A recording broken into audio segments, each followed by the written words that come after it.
Good night, teacher. My name is Geraldine Cárdenas, and together with my classmate, we are going to talk about three countries that are within the ranking of the happiest countries in the world of 2020. There are several factors that explain why a country is considered to have a high happiness index, for example, social support, economy, health, freedom, and trust. For this reason, every year the United Nations make a report on world happiness. The purpose of today's presentation is to compare and contrast three of the happiest countries in the world that we will mention in the following minutes. Next, please. Let's start talking about the United States. The United States has the first economy in the world because each year the volume of GDP grows by a significant percentage. This being beneficial for our citizens. Likewise, another reason why the United States is one of the happiest countries in the world is because of the low level of unemployment that exists. For example, in recent years, the unemployment rate fell by 3.6, thus generating job stability and better quality of life for citizens. In addition, the level of education in the United States is very high compared to other countries, since it has a more advanced educational system with agricultural and social diversity. Next, please. Okay, so we're going to start talking about New Zealand. There are different factors such as the economy. In recent years, the emerging economy, the economy of this country has allowed people to have better incomes and opportunities.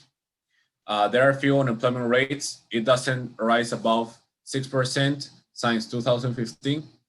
And although GDP is not that large compared to the powerful countries such as United States, it is a very high for a country with a population approximately of 5 million civilians.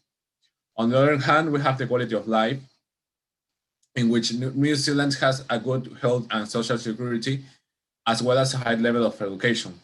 And also there is no extreme poverty, which allows everybody to work. To conclude with this country, we can talk about their lifestyle, that it's so simple and uncomplicated that it results in a stress-free life with a lot of dedication to do what they love. Having one of the best natures in the world, people like to spend their time on it. Next, please. Malta. Malta belongs to 22nd in the ranking of the happiest countries of 2020. An interesting fact about Malta is that it's one of the smallest countries in the world. However, it's a very dense country in terms of inhabitants. Now I will talk about three factors that explains which is a happy country. Let's start by talking about the high GDP per capita that Malta has. This is because Malta has a highly industrialized service economy that generates positive economic growth and development. The second reason Malta is a happy country is the unemployment rate. Due to the growth of economic sectors, there is a lot of work in this country. The other factor is education in Malta. The levels of education in Malta are very high and comparable to other Western countries. Furthermore, education is fully funded by the government. Next. Okay, so as soon as we finish these comparisons and different factors, we could say that the main three important for these three countries we have talked about are the high GPE, the few unemployment rates, and education.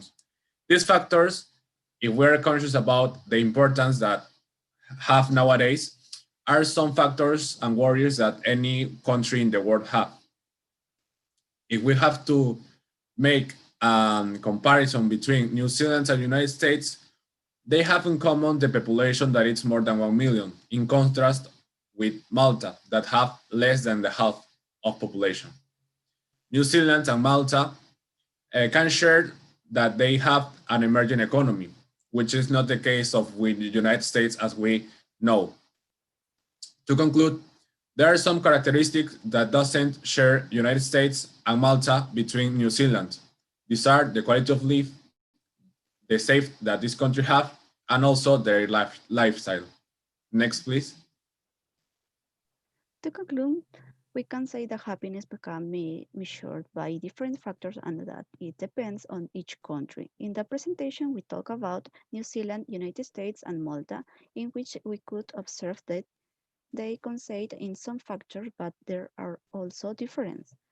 For New Zealand, the quality and lifestyle of citizens are important factors to be happy country, while the country's economy is the factor in which does reconcile. Furthermore, although some factors are the responsibility of our authorities, the support of the civilian population is also needed to achieve this as soon as possible. Thanks for listening.